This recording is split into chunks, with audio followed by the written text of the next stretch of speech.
You know, integrity is a funny thing. Integrity is really the difference between having an audience and not having an audience. Is that right? A person who lacks integrity. A bullshitter. You know, you can't really trust this person to tell the truth. Call it down the middle. You can't trust this person to tell the truth of what they saw, or that their intentions are genuine. They're not. That their commentary, their rhetoric is genuine, that it's coming from a real and an honest place that accurately reflects the truth.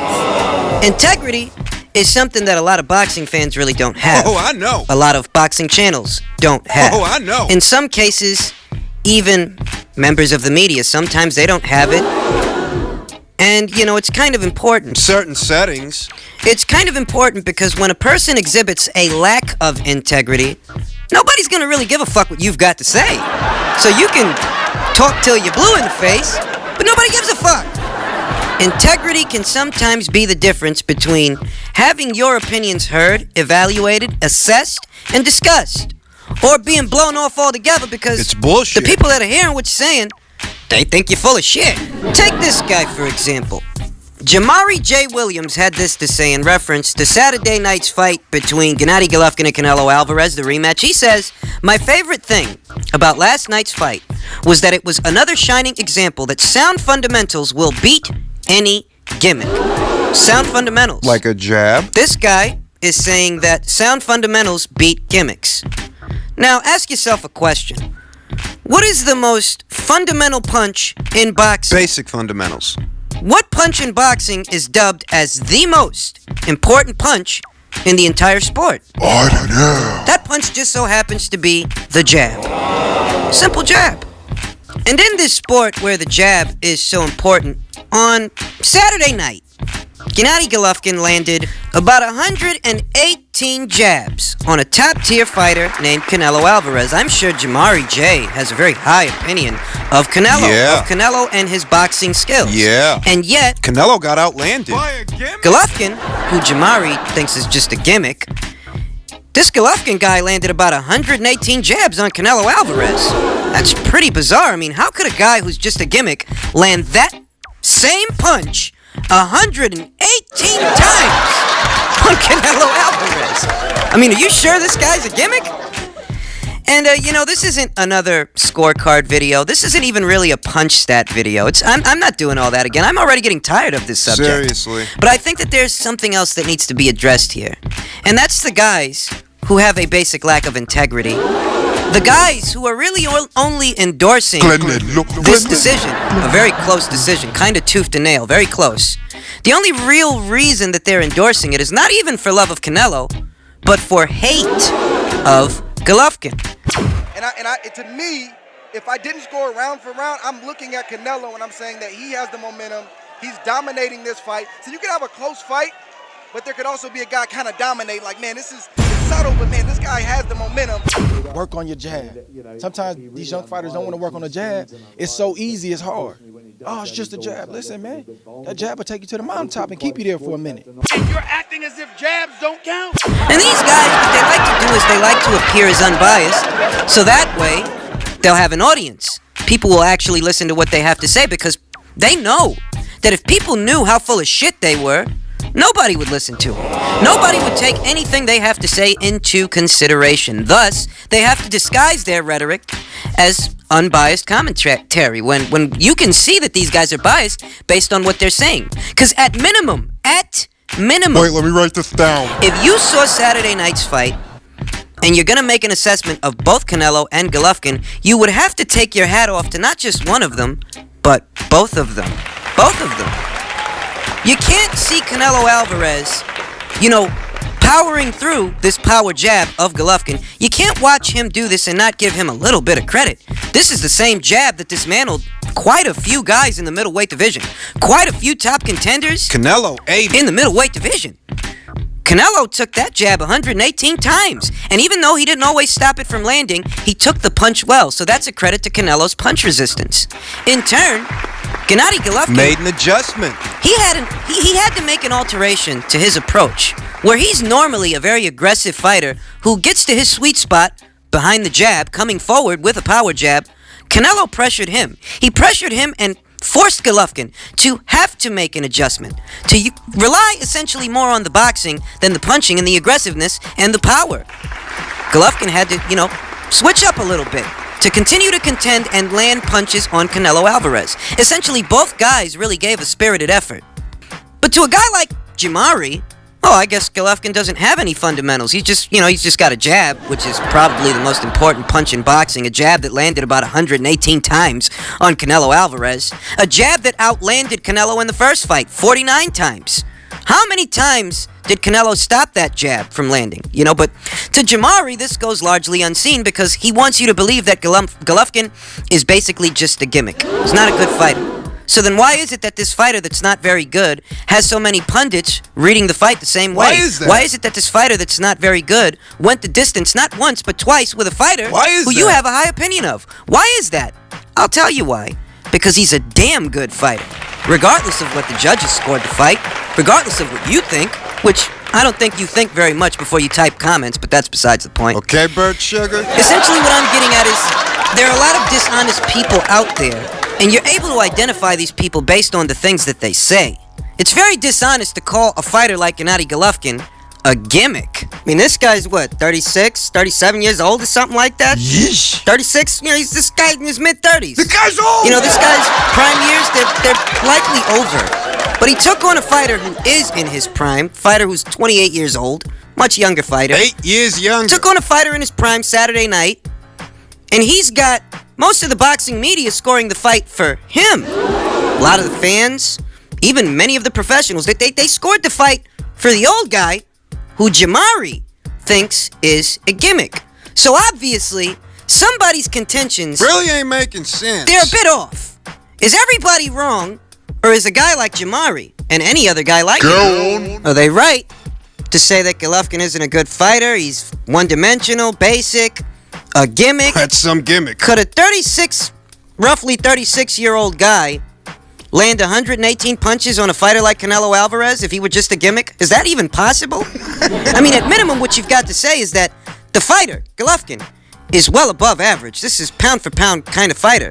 Even if you feel that he lost, you've got to admit that much because, who else could land 118, land the same punch 118 times on Canelo, who you hold in such high esteem? Supposedly. You know a lot of gimmicks that could do that? Because essentially you're berating Canelo. This is the good part. By insinuating that Golovkin is a gimmick. You're berating Canelo by saying that because, that's saying that Canelo must not be very good if a gimmick can land on him with the same punch 118 times.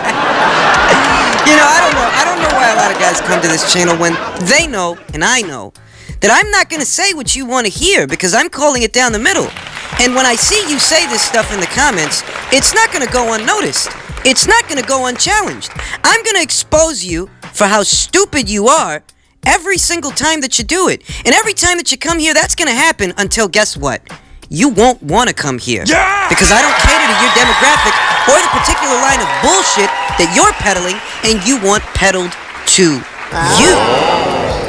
I know what's underneath the seams of this blanket of bullshit that these guys are peddling. And it's this much.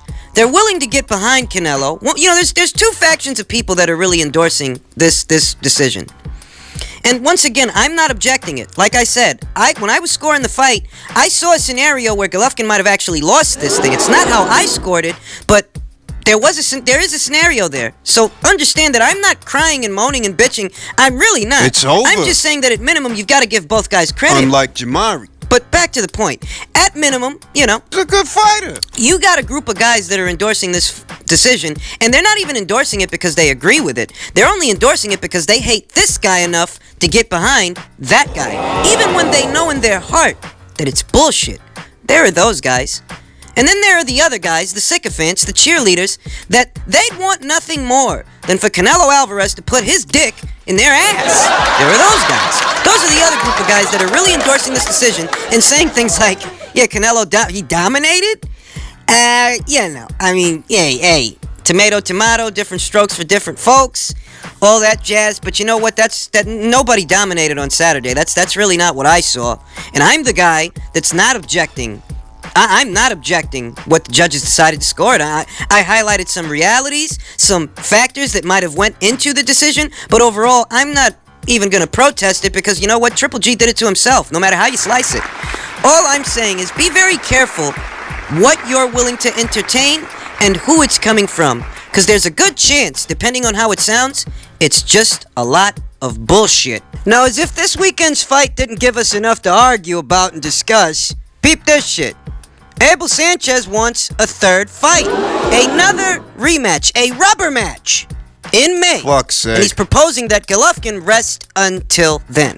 He said that, after the judges had announced their decision, Eric Gomez of Golden Boy walked over to him, tapped him on the shoulder, and said, hey, we've got to do a third one. To which Sanchez replied, yeah, I'll talk to Tom. And with, the fight on Saturday in mind and a potential fight in May in mind, Sanchez shot down any ideas that we might see Golovkin back in the ring, that we might see Golovkin back in the ring as soon as December. He shot that down. He says he wouldn't want that for him. He wants him to rest. This was a very physically arduous fight, yada, yada, yada. Don't expect to see Golovkin back anytime soon. And we know that Golovkin himself also addressed the possibility of a third fight, and he's a proponent of it as well. And these are my thoughts on a rubber match. The rubber match might be as aesthetically pleasing to the fans as this rematch was. The rematch was a lot more entertaining than the first fight. I'll give you that much. But Golovkin's got to be a glutton for punishment to let these guys stick it to him again. You have to be. I mean, if you didn't finish this guy in this rematch with everything that you've had on the brain associated with the first fight, and you didn't wrap him up in the rematch, what are the odds that you're going to wrap him up in 8 months? In May, months from now, when you're older, you don't plan on having a tune-up fight, or at least Abel Sanchez doesn't plan for you to have a tune-up fight in between. He wants you to rest. You're in your mid-30s.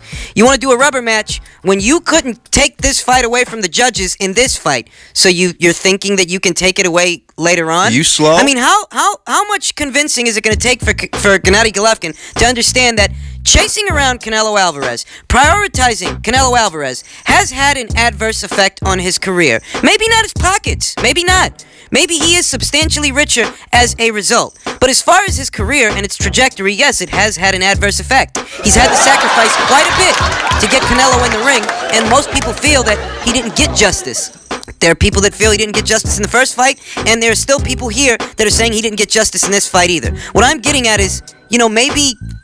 I don't know what should be next for Golovkin, but the idea of a rubber match, I'll tell you that I don't think it would bode well for him. Not at all.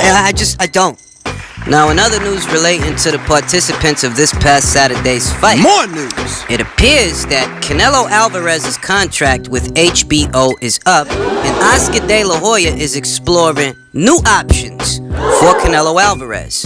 What would be the new home of Canelo Alvarez if HBO doesn't pony up some serious money to keep him on their network for the next couple of years?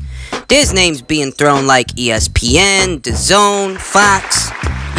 These are all different networks, different platforms that are ponying up serious fucking money Boxing. to show fights, show their fighters, etc., etc. And HBO is actually in decline. We're all aware of this. From 2016 till now, we've been talking about how HBO's boxing budget has been decreased. It doesn't have, a lot of the fighters that are popular, that are garnering viewership, they're not necessarily on their network. And while Canelo Alvarez is arguably, at least on this side of the Atlantic, he's the biggest draw in boxing, he's one guy. Just one. And is HBO going to do what they have to do to keep this one guy on their network? Or are they going to say, well, this is just one guy, and we're trying to step out of boxing? As unimaginable as that sounds, as unthinkable as that might be, it is a scenario that we have to entertain. Portion of the article reads, it's no secret that over the past few years, boxing has a diminished role on HBO. I mean, we're all aware. So you've got to wonder, what if HBO doesn't pony up the money, or what if they do pony up the money, but Alvarez and his team and Oscar, they don't like it? Could Canelo end up fighting on DAZN? Could he end up on ESPN? Could he end up on Fox? When you hear these different names and you think about what's out there At the moment, right now, ask yourselves a question. Which network do you think Oscar De La Hoya would feel is better suited for Canelo Alvarez? What network? What platform? It's a serious question that we have to ask ourselves right now, because there's really no telling, not right now until we get some new news, there's no telling what HBO is going to do. And little by little, a lot of the fans have been noticing it, that HBO appears to be stepping out on boxing. I mean, think about the Kovalev-Alvarez rematch, that they're not showing it. They're not showing it. That rematch is going to be on DAZN. Could something similar happen with Alvarez? It's a serious fucking question, man. I think that the question, or the answer to the question, all hinges on how good did this fight actually do. pay-per-view wise. We won't know the answer to that until the pay-per-view numbers come back, and that won't be for a while. That won't be for another couple of days, till we get an idea on how good the fight did, and whether or not it was good enough for HBO to pony up the money. Pony up the money to keep the biggest pay-per-view attraction this side of the Atlantic on their network.